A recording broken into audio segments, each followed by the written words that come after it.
shock moment that's over the American life of luxury, over. Immigration Customs and Enforcement has arrested the niece and grandniece of an Iranian general the U.S. just killed during President Trump's first term. ICE busted them. Afshar and her daughter were taken into ICE custody in Los Angeles and will be deported back to Iran. The State Department says Soleimani's nieces were living a lavish lifestyle here in L.A.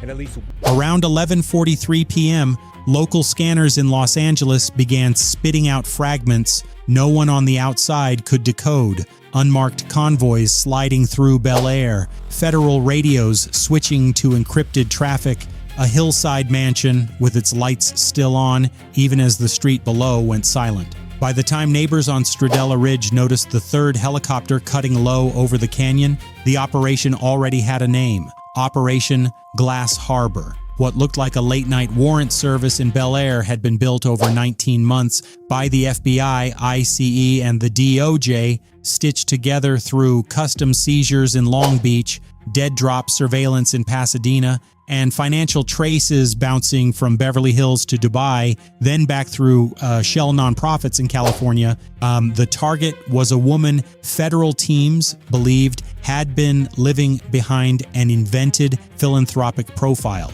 protected by money, layers of intermediaries, and a circle of handlers who called the property only one thing: the Lantern House.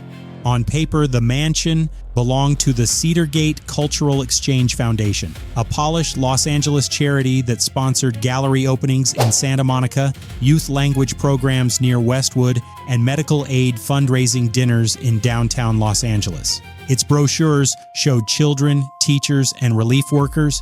Its real traffic moved after midnight through garages, panic rooms, and freight elevators that never appeared on county plans. That was the first thread. The second was uglier. 3 fentanyl seizures in 8 weeks had rattled the port of Los Angeles, and each shipment disguised inside imported limestone decor and routed through a logistics company in Vernon operating under the name Pacific Meridian Holdings. Street units heard whispers about a distribution lane nicknamed Blue Marlin, a corridor stretching from Long Beach through East Los Angeles and up toward the 101. The packaging changed every time. The chemistry did not. Then came the third thread. At 11:51 p.m., less than 10 minutes before the takedown window, a secure DOJ evidence relay flickered, froze, and dumped 27 active files into a permissions error. Screens at the federal command post in downtown Los Angeles flashed a string no one in the room recognized: Mirrorgate / authfail / node 6. It wasn't an outside breach. The intrusion had ridden in on a valid internal credential. Someone had opened the door from inside. Inside the command van parked 2 streets downhill, Special Agent Daniel Mercer of the FBI watched the map lose camera feeds one by one. The west retaining wall vanished first, then the motor court, then the service tunnel under the guest pavilion. A cyber team from ICE's Homeland Security Investigations initiated a fast trace, but the malicious relay was hopping through municipal utility masks and an abandoned VPN node registered in Glendale. Mercer didn't call it off, he advanced it. At 12:06 a.m., 9 armored vehicles split across 3 approach points around the Bel Air estate. One team cut through the upper gate facing the ridge. Another descended the rear service road near a eucalyptus line. A third moved through the lower delivery entrance beneath sculpted cypress and imported stone. No sirens, no spotlight blast. Just hydraulic cutters, suppressed commands, and the metallic snap of federal shields rising into place. The front doors never opened. The breach came through reinforced glass on the east wing. Tactical units pushed through a reception hall lined with Persian rugs, museum-grade climate cases, and framed donor certificates bearing seals from Geneva, London, and Muscat. The place smelled of cedar oil and fresh paint, too curated to be a home, too sterile to be a sanctuary. A grand staircase climbed toward a chandelier the size of a small car, but the first arrest happened downstairs in the kitchen corridor, where two private guards reached for concealed handguns and were pinned before they could clear leather. Still, the main residence felt wrong, too empty. Bedrooms had clothing, but no disorder. The office held papers, but no handwriting. Wine sat open in the tasting room untouched. On the security panel, one zone kept pulsing red without a label. Basement level C county assessors listed only 2 subterranean floors. The mansion had 3. That sealed level raised suspicion. At 12:18 a.m., agents found the hidden lift behind a walnut-paneled library wall, triggered by a recessed brass switch under a shelf of antique poetry. The elevator didn't descend with a mechanical hum. It slid almost noiselessly, dropping beyond the wine vault, past the spa machinery into a concrete compartment clad in acoustic foam and copper mesh. Whoever designed it expected surveillance, interception, and possibly fire. Behind that door was something unexpected. Not cash, not weapons, a processing suite, stainless tables, vacuum sealers, respirators, chemical drums relabeled as cosmetic stabilizers, those 6 heat-controlled cabinets holding compounds in measured trays, a side room stacked with forged manifests from Mexico, Turkey, and the United Arab Emirates. And against the far wall, under a green banker's lamp still burning, sat a black ledger bound in goat leather with one word stamped in gold: saffron. That artifact changed the raid from narcotics enforcement to geopolitical shock. Each page carried columns of coded initials, transfer dates, vessel references, and conversion notes linking street-level fentanyl profits to layered accounts in Qatar, Cyprus, and Malaysia. Several entries pointed to a total exposure of $350 million. Others carried recurring annotations: Kerman, Cedar 9, Orbit, and an emblem federal analysts had seen before in sanctions files tied to the IRGC. You know, what seemed like a hidden finance book turned into a routing key. Before anyone upstairs could celebrate, the mansion went dark. Not a power outage, a deliberate kill. Backup lights failed 4 seconds later.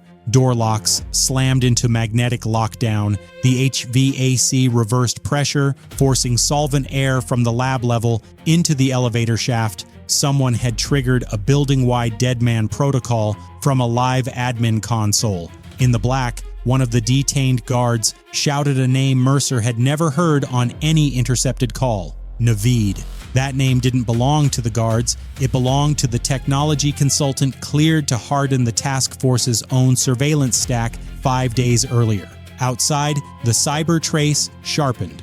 The malicious credential that crippled the DOJ relay had bounced through the mansion's fiber hub, then through a concealed router mounted inside a private chapel near the North Garden, then outward to a server rack leased under a charitable health initiative in Burbank. No outside genius. Internal access, local infrastructure, careful timing, no foreign ghost, a domestic hand. While FBI technicians fought to restore internal controls, ICE teams fanned out across Los Angeles County using coordinates lifted from the Saffron Ledger.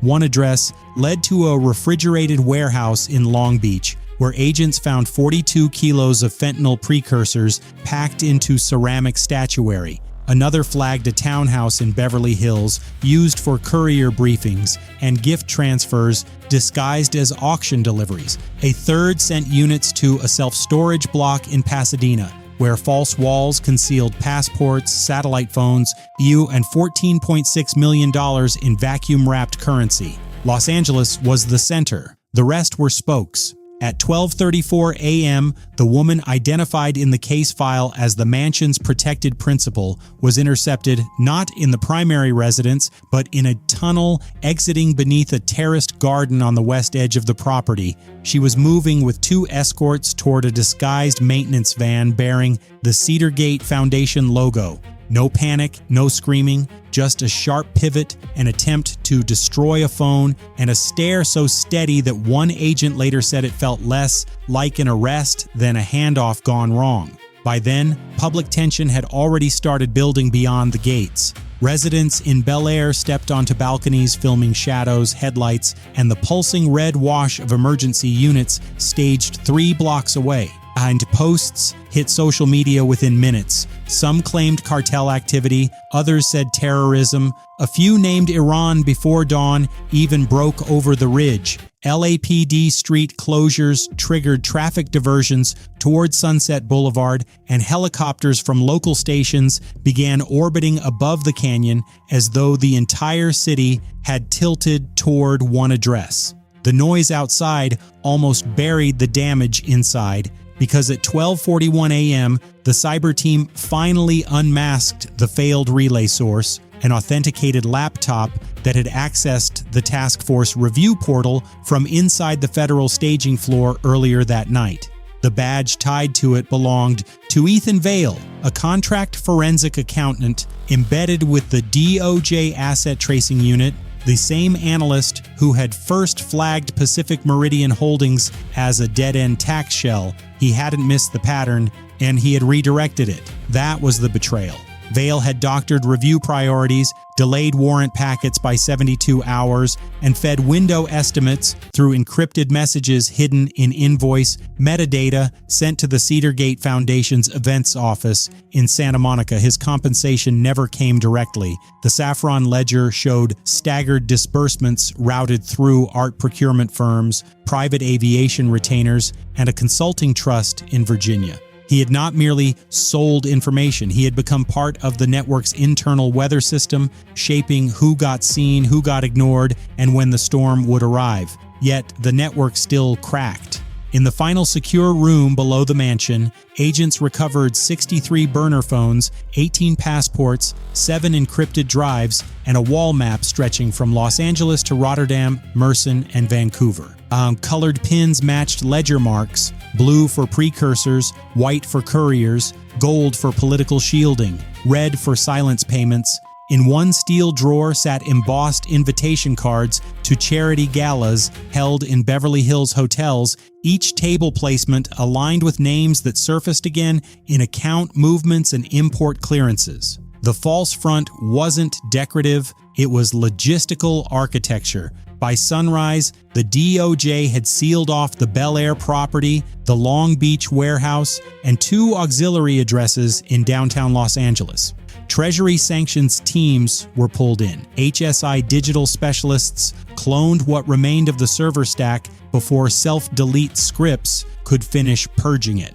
Port inspectors were ordered to freeze 11 incoming containers tied to Blue Marlin routing codes. And inside a temporary evidence room lit by portable lamps, Mercer turned the last pages of the Saffron ledger and found the line that explained why the mansion had been fortified like a diplomatic bunker, not narcotics alone, influence. The entries described fentanyl proceeds as conversion fuel, money recycled through nonprofits, luxury real estate, political access campaigns, and quiet pressure networks meant to buy silence where ideology could not. Los Angeles had not been used simply as a market. It had been used as a laundering theater, a prestige mask, and a distribution command point disguised by philanthropy, architecture, and elite social insulation. The city had mistaken polish for legitimacy. In the hours after the raid, federal officials kept their wording tight. No sweeping declarations, no theatrical podium language, just sealed affidavits, synchronized arrests, and an expanding list of account freezes that crawled from California to Europe and the Gulf. Newsrooms ran aerial images of the mansion. Analysts dissected the IRGC references. Lawyers denied everything. Protesters gathered in small, tense clusters outside the courthouse in downtown Los Angeles, arguing over evidence no one had fully seen. But those who were inside the house that night understood the hardest part: the locks, the tunnels, the fake charity, the coded routes, the encrypted drives, the corrupted credential, the treachery in a federal badge holder's hands. None of it worked without trust placed in the wrong people. If wealth can imitate virtue, if institutions can be borrowed as camouflage, if betrayal can enter through the same terminals built to stop it, what does security mean when the danger is already inside the gate?